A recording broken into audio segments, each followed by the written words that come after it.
tres ciudades del país, Guayaquil, Quito y Cuenca, en esta semana, protestas por la elevación del costo de la gasolina súper.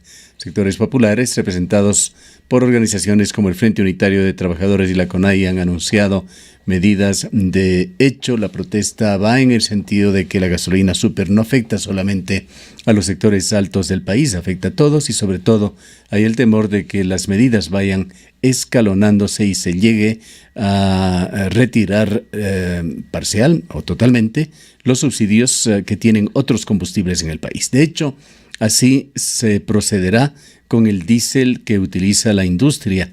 Se lo irá ajustando gradualmente. Entre miércoles y jueves de la próxima semana, el gobierno anunciará la eliminación del subsidio del diésel industrial de una manera gradual hasta llegar al precio internacional, que es de $2.20. Así lo anunció ayer el secretario general de la Presidencia, Eduardo Jurado. No hace falta conocer mucho de economía, una simple lógica da cuenta de que si se eleva el precio del diésel a nivel de industria, este costo será trasladado por los industriales a los consumidores. Será un ingrediente más para la elevación de precios. No nos vamos a ir de una al precio internacional, dijo Jurado el día de ayer. El precio internacional es $2.20 el galón aproximadamente. Lo vamos a hacer en 2 o 3 partes. Ahora aquí el precio es $1, dijo. El funcionario aclaró que no se tocará el precio del diésel para transportación, que es el que se vende en las estaciones de combustibles del país. Junto al incremento del precio de la gasolina súper, que se fijó en $2.98, el gobierno planea un ahorro anual de 120 millones por el rubro de subsidios. En tanto, desde la Asociación de Propietarios de Gasolineras del Guayas ha exteriorizado la preocupación por el costo de la gasolina súper, la nueva inversión que tienen que hacer los gasolineros, y continúan quejándose por los márgenes que reciben. Exigen una revisión. Carlos Pérez, ministro de Hidrocarburos, ha respondido señalando que los dirigentes de los gasolineros del Guayas están mal informados o ignoran por completo el esquema de comercialización para los combustibles del sector automotriz.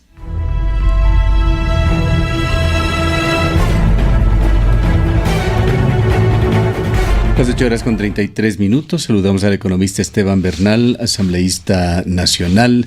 Economista Bernal, muy buenos días. Quisiéramos conocer su punto de vista sobre el estado de situación que vive el país. Hubo protestas ya en las calles, hay temores sobre nuevas medidas económicas que no las oculta el gobierno. Entre ellas está esta del diésel de uso industrial, que será materia de un anuncio en esta semana, mientras desde los ministerios que tienen que fomentar la productividad se intenta presentar al país como un destino muy adecuado y atractivo para la inversión extranjera. ¿Cómo ve usted al punto al que se ha llegado tras la emisión de esta ley que intenta fomentar la productividad en el país y medidas económicas que el régimen ha dicho ahorrarán $1.000 millones? Buenos días, Gustavo. Gracias por la invitación.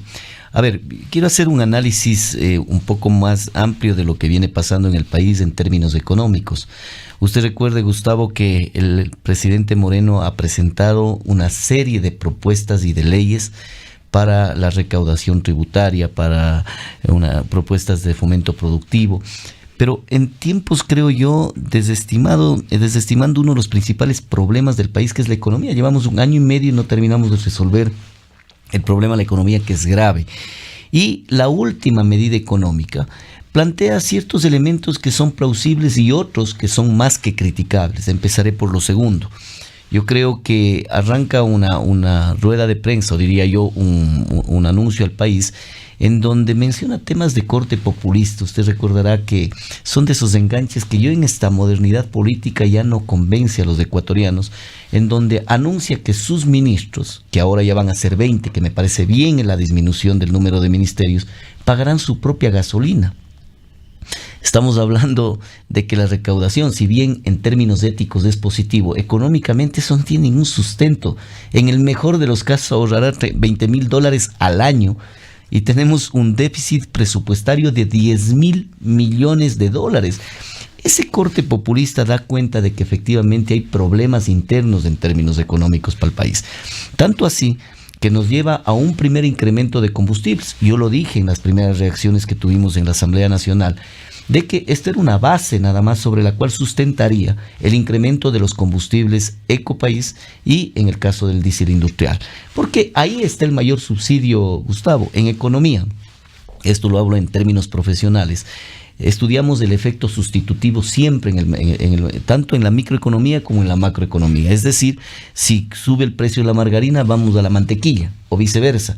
Lo que pasaba acá iba a suceder aquello, y no creo que no haya dejado de existir al menos un economista que le diga al presidente: si hacemos el incremento de la gasolina súper, se va a generar el efecto sustitutivo y trasladarse hacia la gasolina extra. Y el subsidio por galón en la extra es más alto. Es mucho más.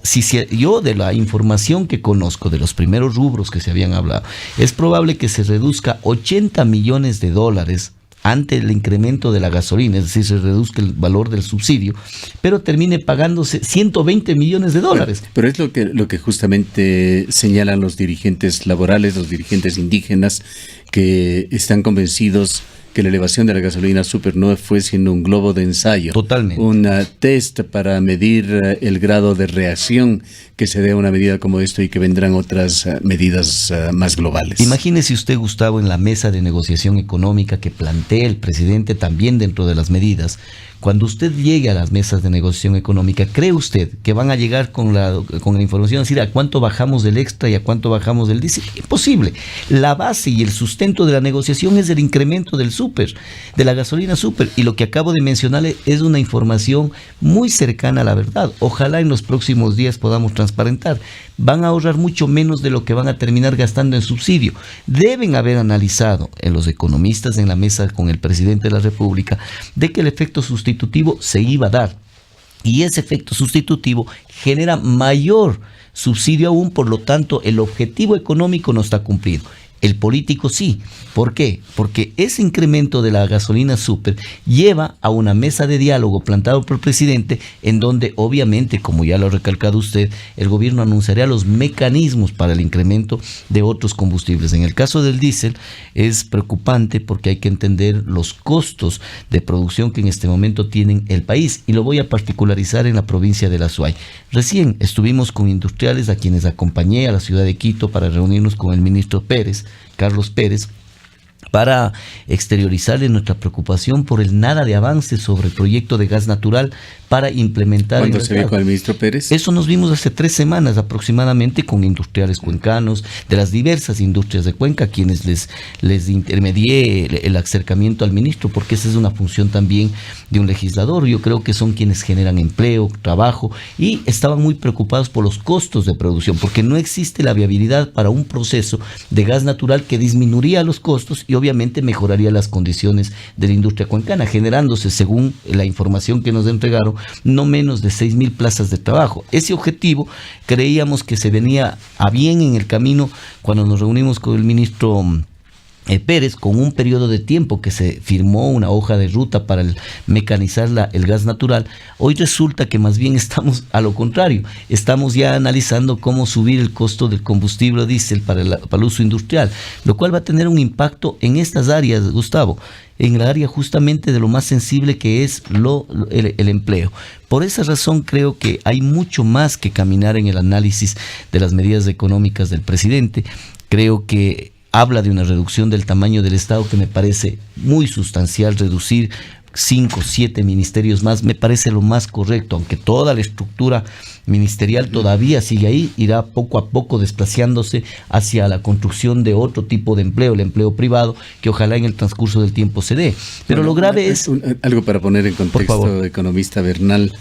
Si bien la intención va en el camino correcto, como han dicho muchos economistas, esto no es suficiente, y basta contrastar con la adquisición de deuda anunciada ayer de $1,200 millones que supera a lo que se está ahorrando con todo este esfuerzo que ha anunciado. Esa es la incongruencia del gobierno, estimado Gustavo. Aquí quiero poner digamos, en el tapete de la discusión. Usted recuerde nuestro voto sobre la ley de fomento productivo. En esa parte nos abstuvimos para no viabilizarle al gobierno carta abierta, a pesar que se pasó ya lo que determina el Código Financiero y Monetario para el techo de la deuda, que es del 40%. La ley que aprobó la Asamblea Nacional en uno de sus acápites le daba luz verde para el endeudamiento sin tener que recurrir al tope y al techo que está determinado en el Código Monetario, es decir, dejándonos un mayor endeudamiento a los ecuatorianos. Ese es nuestro bloque, el único bloque de la Asamblea que se abstuvo, porque si bien es cierto, entendemos las dificultades que tiene el gobierno y el requerimiento de liquidez, hay varios mecanismos de corto plazo que pueden realizarse. Yo sé que existe sacrificio en todos los ecuatorianos, pero empiece por casa. Cuando se habla de la reducción del tamaño del Estado, lo cual aplaudo en principio, no puedo terminar aplaudiendo al final, porque recuerde usted que también anuncia la creación de nuevos gastos, es decir, usted intenta reducir el tamaño del Estado, pero incrementa gastos. Esta reducción es real, hasta donde se sabe, que yo no creo que exista, pues. Se reduce en sí a 20, que ya va a la mitad de ministerios, pero en el pasado ha sucedido que la gran mayoría de funcionarios simplemente pasan. A ver, van a migrar, es que no puede haber un golpe social de la disminución del empleo también. Pero ¿qué se está disminuyendo? A ver, entonces? Hay varias estructuras alrededor de un ministerio, no digo que sea poco, pero empieza toda la estructuración misma de unificar responsabilidades. Por ejemplo, pero ahora no queda solamente así. Arriendos, sería una lástima que siempre se rompa la cuerda por el más débil, no por el empleado que gana su sueldo básico o un sueldo cercano a esto. Pero sucede también en las altas esferas. Allí está la ministra Eva García, que pasa a la banco del IES. Allí está Rosana Alvarado. Esto no hemos podido confirmarlo. Hay solamente una nota en Twitter de Bernardo Abad que señala que va de embajadora a México después de que ella mismo dijo al universo que no aceptará ningún cargo público. Es decir, se están moviendo las fichas. Siempre van a intentar moverse, ¿no? A ver, Gustavo, el ahorro empieza por esta estructuración que le decía hace un momento. Verá que le mencionaba que reconozco que la reducción del tamaño del Estado en el número de ministerios aportará. No lo suficiente, pero ¿saben dónde está el problema? No solamente en el hecho del redireccionamiento de los cargos de los ministros que usted menciona, sino más bien en el lado en donde paralelamente anuncia otro tipo de gastos para el Estado. Yo le voy a decir algo que parecería que en un momento dado era difícil tocarlo en la vida pública y en un micrófono de una radio. Cuando hablábamos del bono de solidaridad o el bono llamado de desarrollo humano, que nació entendiendo llamado un bono de la pobreza. Yo me avergüenzo y le digo con franqueza de que un gobierno se vanaglorie de que han incrementado el número de bono de la pobreza. Creo que habló de 34,000 beneficiarios. Bien por los 34,000 beneficiarios que tengan acceso a un recurso adicional, pero como Estado, claro, yo no puedo vanagloriarme de crecer el número de pobres. Es un indicador negativo. Es un indicador totalmente negativo. Debíamos haber propendido a decir, he creado más niveles de empleo para prescindir el nivel de bono. Y estos bonos, como el proverbio chino, deberían ser invertidos en enseñarles a pescar. Totalmente, e ir invirtiendo. Mire, en Chile, el tema de la tercerización, para poner un ejemplo que puede venir al caso, terminó reduciéndose a cero, pero mediante producción, productividad, desarrollo, empleo, equilibrio entre el sector público y el privado, equilibrio entre el sector sindical y el contratado. Así se logra mejorar la calidad de vida de los ciudadanos, no mediante decretos. Entonces, es penoso que en las medidas económicas, entre los anuncios también se hable un incremento del gasto corriente, del gasto público en el Estado, para beneficiar a un sector que me parece vulnerable, sin duda, pero ese no debería ser el objetivo. Ojalá haya un gobierno que entre las propuestas que se planteen al país se diga, vamos a reducir el número de beneficiarios del bono de la pobreza, porque el objetivo es reducir la pobreza, pues.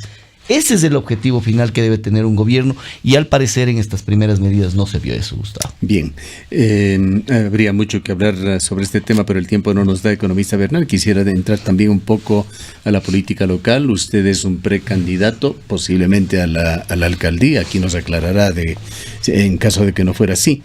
Quisiera, para continuar este diálogo, analizar una pieza que se dio el día de ayer en una entrevista aquí con el concejal Iván Granda, que tiene de alguna manera que ver con elecciones seccionales y con los proyectos de las empresas públicas locales, de empresas municipales. Escuchemos lo que nos dijo ante nuestra inquietud el concejal Iván Granda.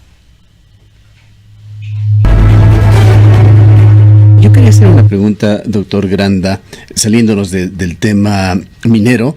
Usted sabe que nos gusta tratar muy abiertamente las cosas en este medio de comunicación, y lo hacemos cuando podemos conversar con los actores. Se le critica a usted en el sentido de que ha perdido, y valga la redundancia, su sentido crítico sobre la administración de Marcelo Cabrera, que se habría convertido en un concejal funcional a su administración, que estaría incluso usted en planes del alcalde de integrarlo como cabeza de una de las más importantes empresas públicas de Cuenca. Queríamos preguntarle sobre este tema. ¿Qué hay de asidero con esto? Bueno, vea, yo siempre digo la verdad, porque solo esa consideración establecerá condiciones en donde nosotros podamos hacer lo que tenemos que hacer, en las condiciones en las que la ciudadanía podrá determinar si es que estamos en función de la ciudadanía o en función de únicamente intereses particulares. Yo tengo intereses políticos, siempre los he dicho. Cuando se me acusaba de que sería candidato a la Asamblea por defender el tema del agua, no fui candidato a la Asamblea. Hoy tengo intereses en las seccionales, también lo digo porque es un interés absolutamente legítimo. Trabajo desde una forma de hacer política en las elecciones honesta. Seccionales que se vienen. Sí, yo seré candidato, todavía no hemos definido con mi grupo de compañeros porque nos parecía prematuro establecer una candidatura cuando existen tantos problemas en la ciudad. Yo he sido crítico en las cosas que he tenido que ser crítico con el alcalde.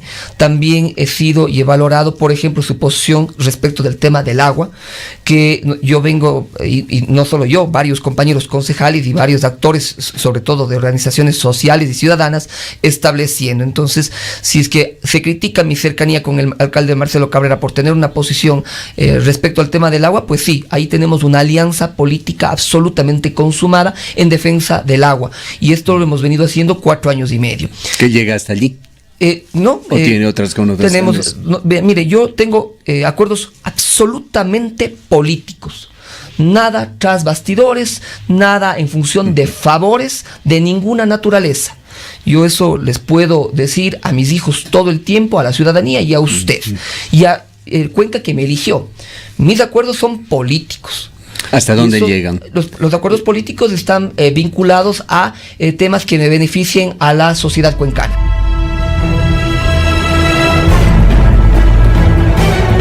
Realmente no lo tenemos completo en este audio.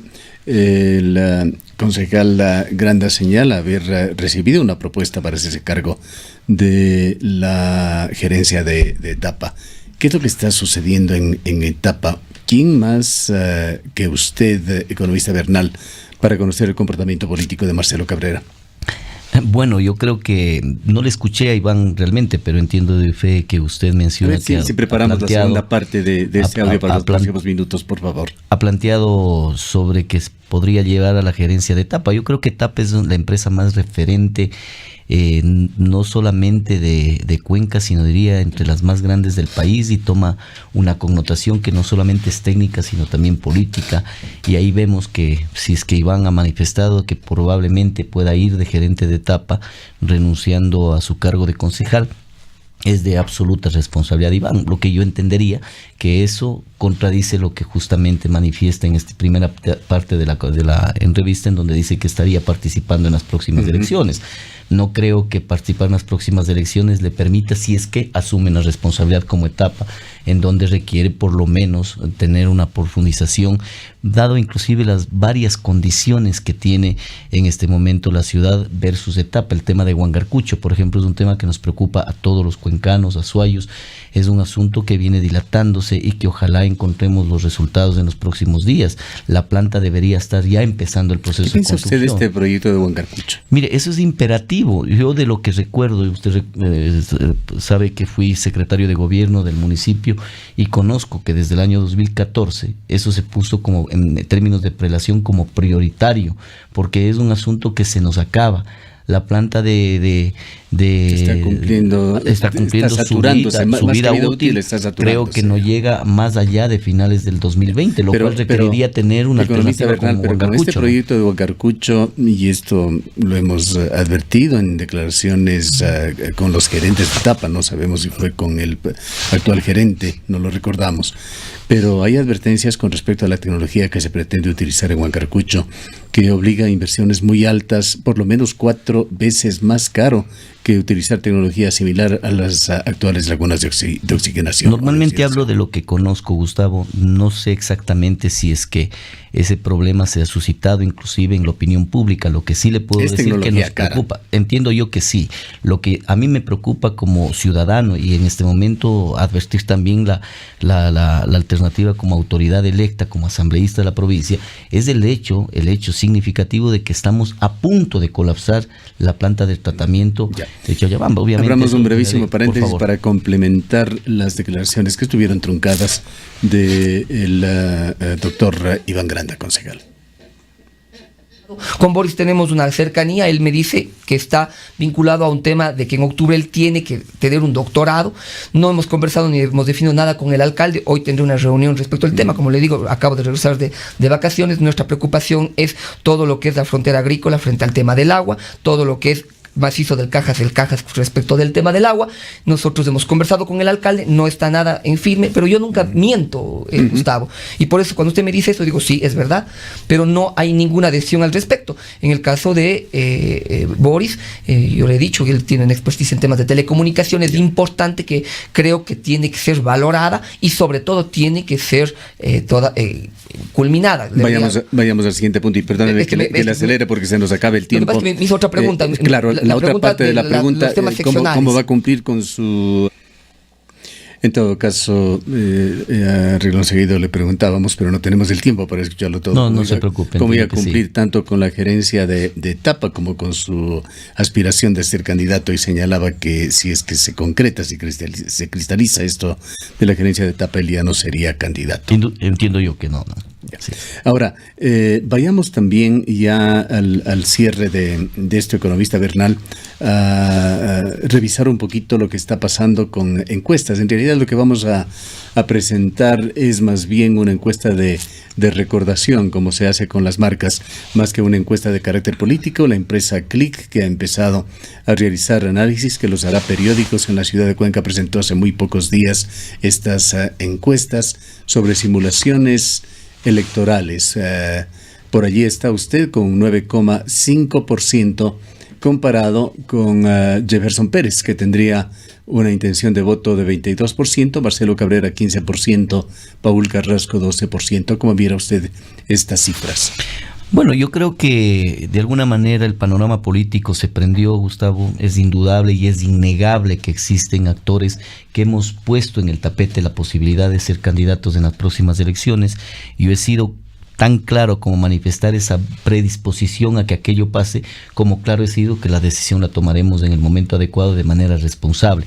Ser responsable es uno de esos hechos, es esto, ¿no? Yo creo que el tener una alternativa, el tener una posibilidad, porque esto pone en carrera prácticamente a 4, como le pone esta empresa. Había visto yo en redes sociales este tema, lo cual alienta en cierta forma, porque quizá es un pequeño reconocimiento que se puede hacer a la gestión que uno realiza como legislador, porque eso se canaliza en una intención de voto que, de acuerdo a la información que usted plantea, es casi del 10%. Yo creo que esto diría con el apoyo de Creo. Sí, yo estoy dentro de la bancada de Creo, no estoy afiliado a Creo. Ayer señalaba la dirigencia de Creo que hará coaliciones para estas próximas elecciones. Siempre el diálogo está de por medio, Gustavo. Yo creo que no existe este momento un actor político, incluyendo a quien está primero en las encuestas, que tenga la capacidad de arrastrar solo con sus propios candidatos una propuesta política. Las diferencias son muy cercanas, todo puede pasar. Yo creo que este es un punto de partida, puede revertirse en absoluto en las próximas semanas, en los próximos meses, pero al parecer empieza a clarificarse el panorama electoral. Ese panorama electoral está sometido exclusivamente al discernimiento y decisión de un pueblo, y ese pueblo es el que hará variar esas cifras, y como usted bien ha dicho, las encuestadoras empiezan ya a hacer su primera información. ¿Está usted decidido entonces a candidatizarse? Estoy decidido a preparar el panorama y el escenario, e inclusive preparar un plan de trabajo que lo liderará y que lo enmarcará y abanderará quien asuma la responsabilidad desde nuestro lado, o quien en el marco de un diálogo, de un acuerdo, lo tome, porque yo creo que uno entre las primeras acciones de responsabilidad que debe tener para un proceso de elección es preparar previamente un plan y un programa de trabajo que sea accesible para para que la ciudadanía entienda cómo queremos llevar a la ciudad, hacia dónde queremos caminar, cuál es el objetivo al que queremos nosotros apuntalar y que sobre esa base ¿En qué se diferenciaría esencialmente usted de la actual administración? Bueno, mire, Gustavo, yo creo que Cuenca requiere varios elementos que es necesario. Más allá de lo que uno puede percibir como posible candidato a la alcaldía de Cuenca, es lo que la ciudadanía demanda permanentemente, que es representatividad. Requerimos terminar todo este conflicto de tráfico que tiene la ciudad, pero sobre todo enmarcarnos en dos elementos fundamentales. El primero, que es lograr que Cuenca vuelva a tener esa seguridad que en un momento dado se ve vulnerada.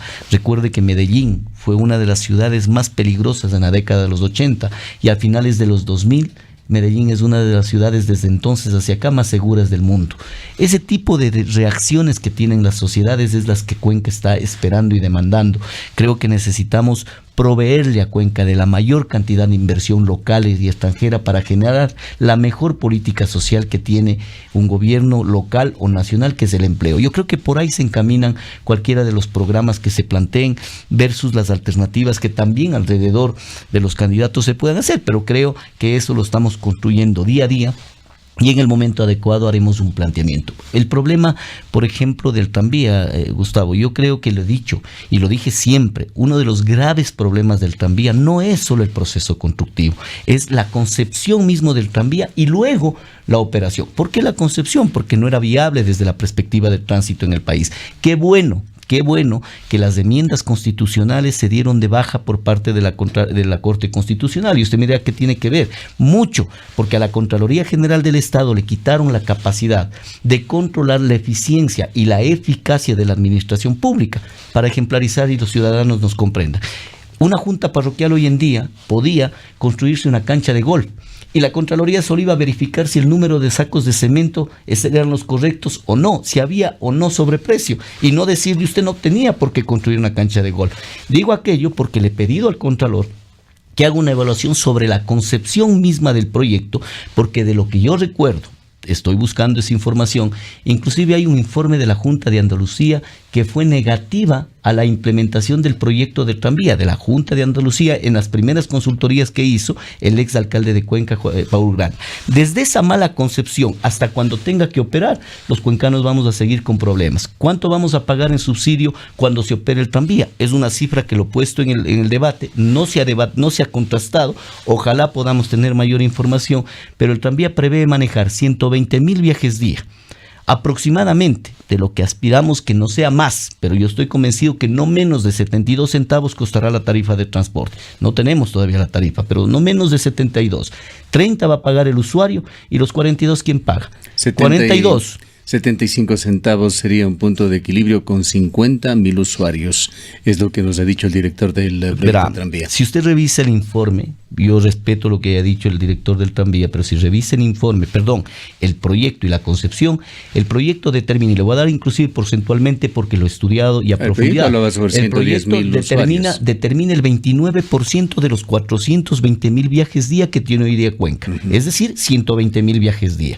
Si usted tiene un punto de equilibrio de 75 centavos, es mucho más. Fue una grosera sobreestimación, totalmente. Además exprofesamente realizada porque en su momento se intentaba justificar a como totalmente, justificar lo injustificado y concebir un proyecto que no tenía consistencia. Pero vamos a los números que usted me da. Una mejor estimación es que posiblemente llegue a unos 30-35,000 usuarios diarios quizá en la práctica. Pero es una barbaridad. Lo cual desequilibra totalmente el tema de tarifa, que es un valor elástico. Pero vamos a ponernos en los números concebidos inicialmente, solo sobre esa base, y pensemos en los 72 centavos que habíamos estimado en los estudios preliminares. Usted me dice que tiene información de hasta 75. Pensemos en los 72. Menos 30 centavos que paga el usuario, usted tiene 42 centavos que subsidiar. Multiplique por 120,000, por 365 días al año, 18,5 millones de dólares que los cuencanos pagaríamos. ¿Bajo qué premisas? Uno, subir impuestos, inconcebible. No tenemos por qué nosotros. Súmele allí en aritmética o matemáticas rápidas, 14 millones de dólares que está previsto por mantenimiento cada 5 años. Totalmente. Es decir, que son 3 millones aproximadamente. Estamos hablando de 21 millones de dólares. Gustavo, más de 20 millones de dólares anuales va a requerir como subsidio el proyecto Tranvía. Pregunto yo, ¿cuáles son los mecanismos? Uno, subir impuestos, imposible, Gustavo. Yo no creo que ese sea el fin de un proyecto así. Solamente concluyo y rápido. ¿Qué hará usted con este tema en su alcaldía? No, si llega a ser alcalde? Mire, es que ahí venía, justo por ese lado. Lo que le decía, que tenemos 3 alternativas: subir impuestos o poner en el presupuesto municipal. El presupuesto municipal significa menos vías, menos obras, menos canchas. Es decir, un 20% del presupuesto municipal, de los presupuestos ejecutados. Por supuesto, uno de los compromisos de darse el caso, Gustavo, es de que ni un solo centavo de esos 20 millones de dólares tenga que pagar los nadie, ni una persona en su hogar, ni un gobierno local, ni un gobierno nacional puede poner 20% de su presupuesto en subsidio. Es una barbaridad. Es una barbaridad. Eso es imposible. Y por eso hay que encontrar los mecanismos y la forma para que nosotros no paguemos ese tipo de aberraciones planteadas en el Gracias, economista Bernal. El economista Esteban Bernal es asambleísta nacional por CREO.